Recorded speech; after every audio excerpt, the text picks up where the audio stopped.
자, 관계부처 장관급 회의를 하셨다고 했는데 지금도 하셨다고 봅니다. 제가 어제 거기 직접 참가했었는데 이것은 긴급 경제정책 조정회의입니다. 여기 내용을 보니까 전부 다 이 일본 대지진을 말할 경제적인 세계 경제 동향, 수출입, 핵심 부품, 경제금융 상황, 정보, 경제에 대한 거예요. 이게 일본 사건이 생기면 제일 문제가 되는 것이 국민들에 대한 안전입니다. 방사선 보건 분야에 대해서 긴급 대책과 원자력 안전 분야에 대한 긴급 대책 회의가 발생한 즉시 이루어져야 합니다. 실무자 회의했습니까? 그거에 장관 아니 지금 저희 아까 실무자 회의 하셨다고 그랬죠? 예, 저기 실무자 회의 했습니까? 원전 안전에 관계되는 저희 부처가 주관 부처이기 때문에 그 기상청도 같이 환경부 소관인 동안에 아니 근데 왜 실무자 회의한 자료가 하나도 없습니까? 자료 하나도 없다고. 자료를 남기보다도 예를 들어 뭐 기상청에 기상청은 전화해서 바람의 방향이 어떠냐 이런 정도 물었다고 답변 받았는데 그것이 실무자 회의입니까? 아니 그 정도는 아니고요. 그 수시로 그 상황받은 이야기 때문에 실무자 회의는 안 하신 겁니다. 그게 실무자 회의가 아닙니다. 장관님, 그게 실무자 회의라고 생각하십니까?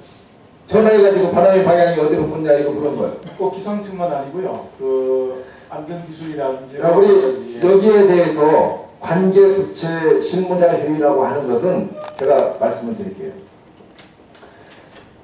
한수원을 관장하고 있는 지정부, 그 다음에 방사성 의약품을 만들고 있는 식약청, 그 다음에 국가 예산을 가지고 있는 기획예산청, 또 해양을 담당지고 있는 국토해양부, 내지는 농림수산식품부. 그런데 관계자들하고 같이 회의를 하는 것이 실무자 회의입니다. 그래도 기본적으로 우리 정부가 얼마만큼 이번 사태에 대해서 또 우리 한국이 이런 일을 발생했을 때 대응태세가 미흡한지 이 적나라하게 드러난 겁니다. 원전에서 폭발 또는 노심 용해가 되고 나면은 방사능 물질이 잔존하는 기간이 어느 정도입니까? 어떤 분들은 몇 개월 내지 심지어는 1년 정도 갈 수 있다고 제가 이야기를 하고 있는데 그렇습니까? 물론 상대국에서 이렇게 그 처리하는 정도란지에 따르겠지만은 그렇게 될 수 있는 겁니다. 생성되는 핵도에 따라서 다 다릅니다만 상당히 그 긴 반감기를 갖는 그런 핵조물이 있습니다. 예, 몇 개월 또는 심지어는 1년까지 갈 수 있다고 그런 이야기를 하고 있습니다. 여름철에는 방향 우리나라로 지금 봅니다. 지금 여름으로 접어들고 있는 거예요. 지금 그 최근 며칠간의 그 기상청 보도로 제가 말씀드립니다. 원자력 안전기술은 원장에게 확인한 것처럼 이게 방사능 물질 잔존 기간이 적어도 몇 개월 가는 겁니다. 그럼 이게 가정이 아니라 우리 앞에 닥치게 되어 있는 거예요. 그런데도 불구하고 지금 정부는 아니라는 지금 자세를 취하고 있는 것 아닙니까? 그래서 이거는 가정이 아니라는 겁니다. 이 상황에서 정부가 해야 할 일은 뭐고 국민이 해야 할 일은 뭡니까?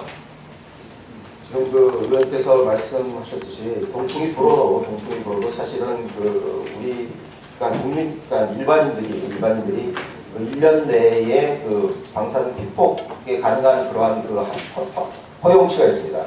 그것을 0.13%밖에 안 오고 있습니다. 그러나 그 여러 가지 지금 지금 3호기도 수소 폭발이 정부가 있기 때문에 그건 오늘 수없이 한 일이니까 네.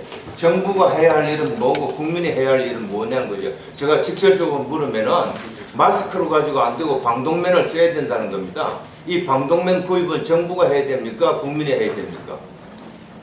정부가 해야 된다고 생각합니다.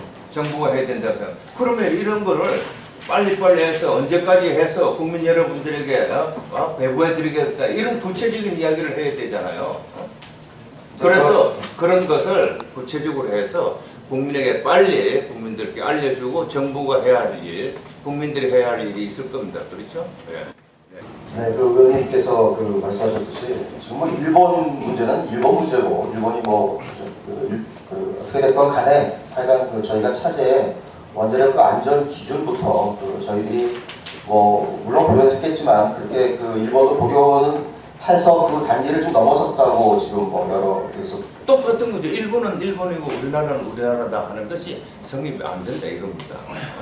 그래서 제가 여기는 이 안전에 대한 새로운 접근이 있어야 된다. 안전 새로운 프레임을 짜야 된다는 것이고, 두 번째 더 이제 이미 유럽 같은 데서는 이제 이렇게 제기되고 있지 않습니까?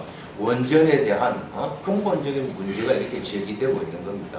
경주에 짓고 있는 다른 거 그게 뭐 적정성 여부는 다시 차치하더라도 지금 공정률 20%밖에 안 되는데 이미 다른 데서 방사능 폐기물을 반입하고 있다고 그래요.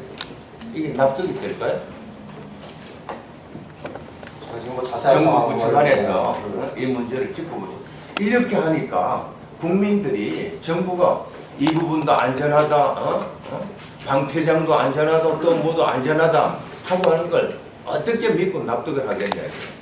세상에 공정률 20%밖에 안 되는데도, 더군다나 경주에 있는 방패장은 근본적 문제가 제기되고 있는데도 불구하고 이미 방사성 폐기물이 반입되고 있어요.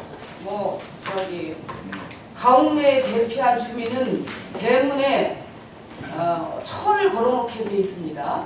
그리고 건물에 대피하고 있어야 돼요. 무슨 색 천을 걸어놓는지 아십니까? 교과부에서 이거 공무원 아는 사람 얘기해 보세요. 예? 사관 알고 계세요? 지금 한 분 알고 계십니다. 한수원 알고 계십니까? 그 다음에 다 대피하고 나서 거기 소개돼서 거기가 비어있다, 아무도 없다 라고 하는 걸 표시하기 위해서 무슨 색 천을 걸어놓습니까? 이거 보세요. 우리 공무원들이 도대체 우리 그 방사능 약물에 대한 기본적인 행동 요령, 이것을 국민들에게 교육하지 않으면 물론 우리 공무원들도 이거 모르고 있습니다. 매뉴얼을 만들어 놓으면 뭐합니까?